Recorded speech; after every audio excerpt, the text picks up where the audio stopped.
বন্ধুরা, এবছরে দুর্গাপুজোয় একটা সুখবর আছে আপনাদের সামনে। ভারতে বা পশ্চিমবঙ্গে আসতে চলেছে বাংলাদেশের পদ্মার ইলিশ, যেটা দুর্গাপুজোর আগেই ভারতে ঢুকবে এবং বাঙালির পাতে এই ইলিশ তারা পাবে। অনেকেরই ভাবছিলেন যে বা চিন্তাভাবনা করছিলেন যে পুজোর সময় একটু জমিয়ে খাওয়া দাওয়া না হলে ঠিক চলে না। তেমনই বাঙালিরা খেতে খুবই ভালোবাসেন, আর সেই কারণেই ইলিশ মাছ হচ্ছে একটা মারাত্মক ধরনের পদ।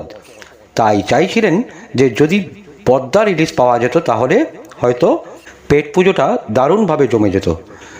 তো যাই হোক, একটি সুখবর সেটাই যে বাংলাদেশ থেকে অবশেষে পদ্মার ইলিশ আসতে চলেছে ভারতবর্ষে, তাও পুজোর আগে। বন্ধুরা, আমি সুদর্শন চলে এসেছি একটা নতুন ভিডিও নিয়ে। টুম্পা দর্শন চ্যানেলে আপনাদের জানি অনেক অনেক স্বাগত।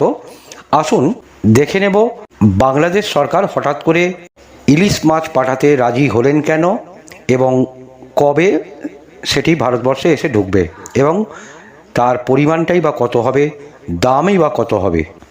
চলুন ভিডিওটা শুরু করা যাক। আসন্ন দুর্গাপুজো উপলক্ষে ভারতে ৩,০০০ টন ইলিশ রপ্তানির অনুমোদন দিয়েছে বাংলাদেশ সরকার।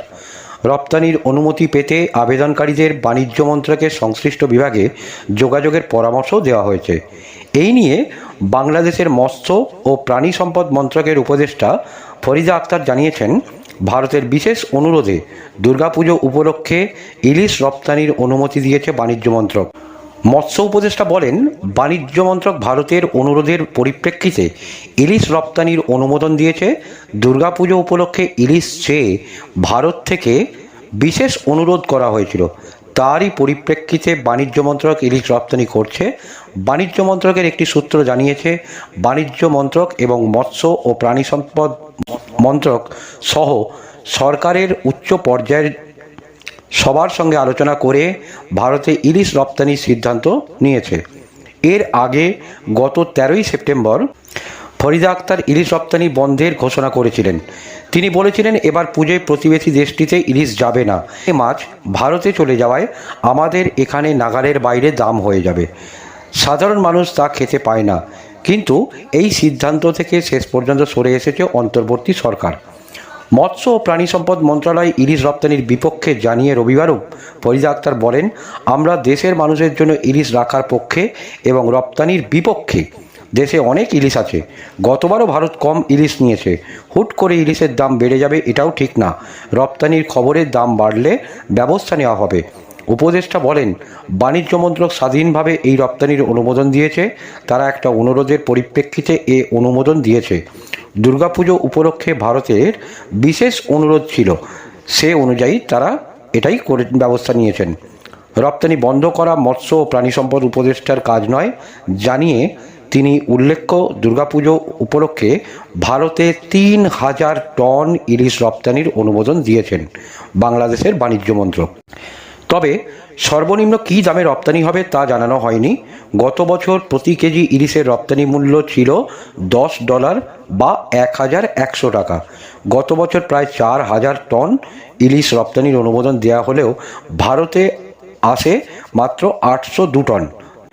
আগে অবাধে ইলিশ রপ্তানি হলেও বাংলাদেশের বাজারে সরবরাহ বাড়াতে 2015 সালের জাতীয় রপ্তানি নীতিতে ইলিশকে শর্ত সাপেক্ষে রপ্তানিযোগ্য বলা হয়েছে।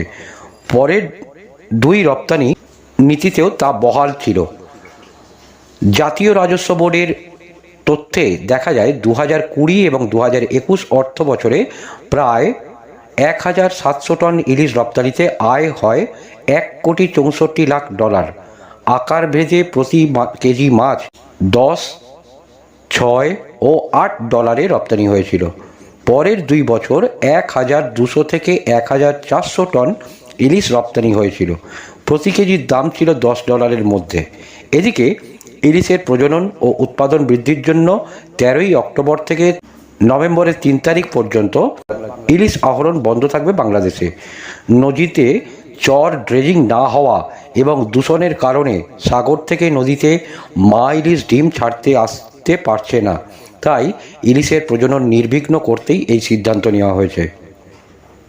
অর্থাৎ ভারতের সঙ্গে এই যেন একটা নতুন চুক্তি করা হয়েছে যে নদীগর্ভের যে চর বা সমুদ্র গর্ভের মুখে যে চর আছে সেই চর ড্রেজিং করার জন্য ভারত বাংলাদেশকে সাহায্য করবে এবং তার পরিপ্রেক্ষিতেই বাংলাদেশ ভারতবর্ষে ইলিশ পাঠাবেন। তো এই ছিল বন্ধু আজকের ইলিশের সুখবর নিয়ে এই ভিডিও। তো ভিডিওটা আপনাদের কেমন লাগলো জানাবেন। আর যারা ইলিশ প্রেমী আছেন তাদের কাছে খুবই একটা আনন্দের খবর। তো বন্ধুরা, দেখা হবে নেক্সট ভিডিওতে। ততক্ষণ ভালো থাকবেন, সুস্থ থাকবেন, সতর্ক থাকবেন।